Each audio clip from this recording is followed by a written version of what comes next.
ficaria muito, mas muito surpreso se o Diniz for o técnico do Cruzeiro ao final do Campeonato Estadual. Nossa, mas já o final do Campeonato Estadual? Eu acho. Não é que Nem esperar uma final de estadual para perder e cair. Eu acho muito pouco provável que ele seja, porque, cara, as coisas são assim. Por falar em treinador e por falar em vaias, rapaz, já vai o Diniz de novo, hein? O Cruzeiro perdeu para o Atlético e a gente vai ouvir o Diniz agora, vamos lá. É por conta de uma derrota de hoje, também ficou uma pergunta oportunista, que eu vou falar que eu aprendi um monte de coisa porque perdeu. Porque quando o Atlético time não ganhou, mas jogou bem, quando o São Paulo jogou bem, e jogou bem também contra a Tombense. E hoje jogou mal. O torcedor eu entendo completamente. Pode vaiar, pode criticar, mas a gente, já falei para você, a gente que milita no futebol, não é assim que funciona, não poderia ser assim. A gente vai procurar melhorar o time e ganhar. Se não ganhar, não tem ambiente bom para a torcida. E a torcida está certa. A torcida tem que saber respeitar. Eu tenho que ajudar o time não vencer jogo. Se não vencer jogo, não tem como ter ambiente bom. Isso é uma coisa muito clara. Se tivesse feito um jogo bom, a bola não quis entrar, o adversário foi lá e achou um gol, é uma coisa. Agora, hoje é uma questão de desempenho. Você pode perder um jogo, mas o time já tem que mostrar um pouquinho mais, porque a expectativa é alta, né? E acho que tem toda essa bagagem que o Léo cita do ano passado, que era uma bagagem pesada, e eu me lembro da gente começar aqui o ano falando, cara, ninguém precisa mais do título estadual e de um bom desempenho no campeonato estadual do que o Fernando Diniz, por todo o contexto, não só da torcida, mas pelo que o próprio clube tem feito, pela maneira como até o presidente tem se comportado, né, citando, se eu tivesse que trocar um técnico ali, naquele caso, para dar uma alfinetada no Tite. Mas assim, eu acho que você já tem toda essa bagagem e ela é reforçada, quer dizer, essa pressão da bagagem do ano passado é muito reforçada pela expectativa gerada por causa dos reforços. Então, na hora que você contrata todos os jogadores que o Cruzeiro contratou, né? Ainda que nem todos tenham entrado em campo hoje, mas na hora que você contrata todos esses reforços, você gera uma ideia que é equivocada, evidentemente, mas, cara, que você vai começar voando, porque contratou Gabigol, contratou Dudu, contratou Fagner, contratou todo mundo ali, tem essa ideia, e essa é uma ideia comum também de que, cara, na hora que você contrata um monte de jogador bom, o time vai começar voando. Não iria. Agora, que existe um débito do Diniz, e a gente pode falar, o Diniz foi xingado, né, depois de 8 jogos, se não me engano. Foram 8 jogos para ele começar a ser xingado pela torcida, o que na minha visão era um número um pouco baixo demais para você começar a xingar um treinador e desejar a troca dele. O problema é que dali para frente você não teve absolutamente nada que tenha amenizado a impaciência ou a irritação do torcedor. Eu acho que nem a chegada à final, né, porque não é que foi uma chegada à final da Sul-Americana de maneira contundente e indiscutível, depois a final jogada daquele jeito também muito abaixo. Então, assim, se em 8 jogos era um absurdo você xingar o treinador, na minha visão, claro, você espera que, bom, o cara tá continuando, esse número de jogos tá aumentando e alguma coisinha vai ter que melhorar. E é verdade que não melhorou. Então eu acho que assim, a vida do Diniz é certamente, dentre todos os técnicos de futebol dos grandes clubes brasileiros, para mim é a mais complicada, e eu ficaria muito surpreso, não pela capacidade do Diniz, mas eu ficaria muito surpreso por como as coisas funcionam no campeonato, no futebol brasileiro. Eu ficaria muito, mas muito surpreso se o Diniz for o técnico do Cruzeiro ao final do campeonato estadual. Nossa, mas já o final do campeonato estadual? Eu acho. Não é que eu... Nem esperar uma final de estadual para perder e cair. Eu acho muito pouco provável que ele seja, porque, cara, as coisas são assim. E outra, a direção do Cruzeiro me parece uma direção mais suscetível. É uma SAF com características de uma direção tradicional no futebol. É isso. É SAF porque quem tem dinheiro está pondo dele. Mas assim, a forma de ver é o futebol... Tem um componente passional. E mesmo que tivesse uma SAF hiper profissional, também chega uma hora que eu concordo. Para mim, você pegar São Paulo, Rio de Janeiro, Minas e Rio Grande do Sul, se o cara a lupa maior é em cima do Diniz nesse momento. É verdade. O Cruzeiro não teve desempenho. Além do resultado, o Cruzeiro não teve desempenho. Se falar que hoje aqui o Cruzeiro desempenhou bem e só perdeu Porque isso que o Fernando Diniz fala de se analisar só resultado é quando você desempenha bem.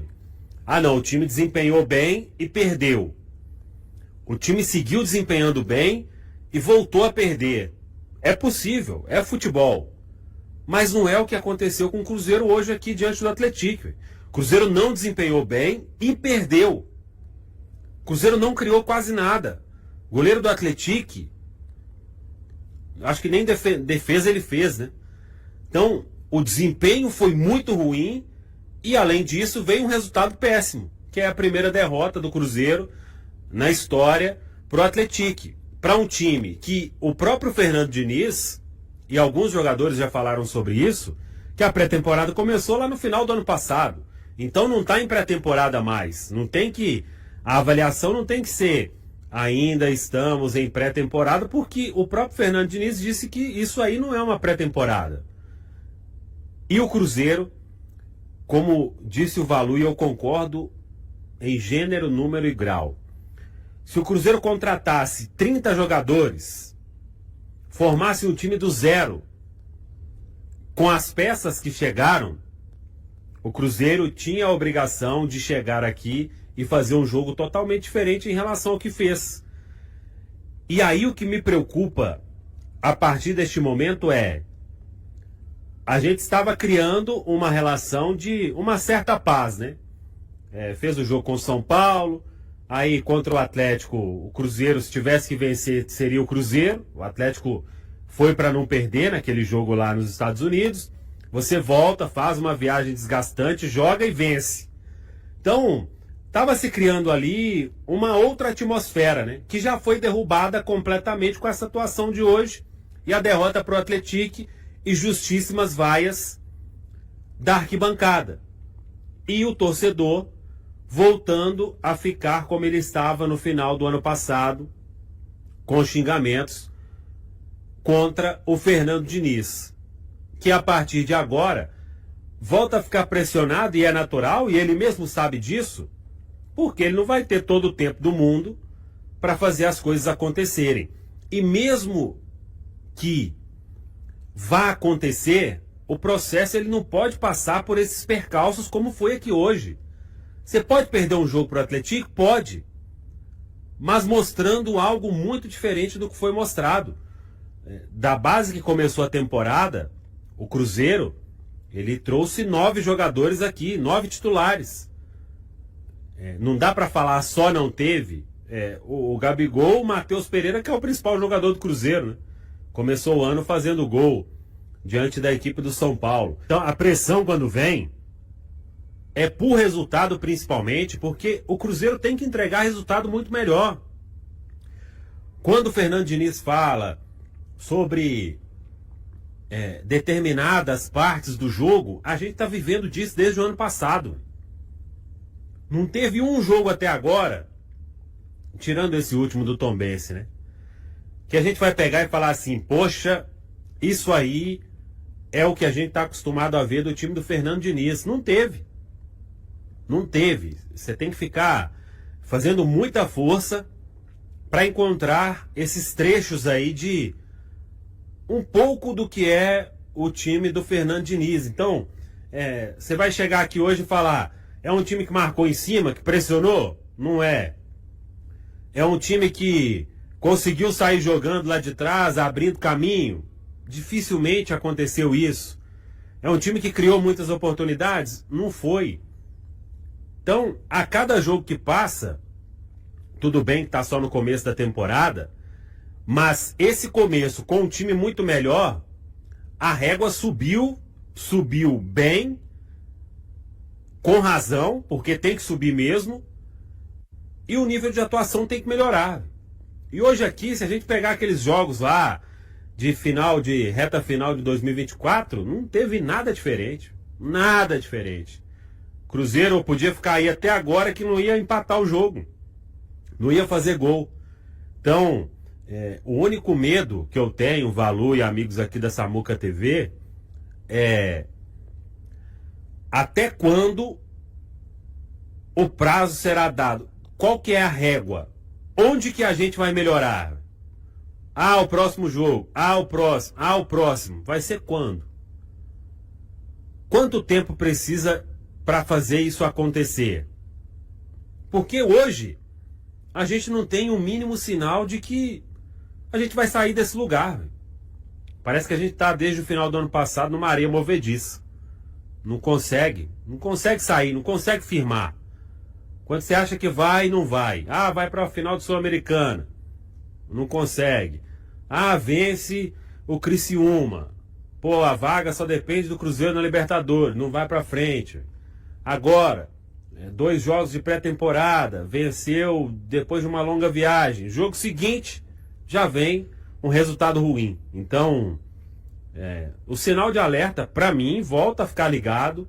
E o Cruzeiro montou um time com ótimas peças para ficar dependendo aí de lampejos para vencer os seus jogos.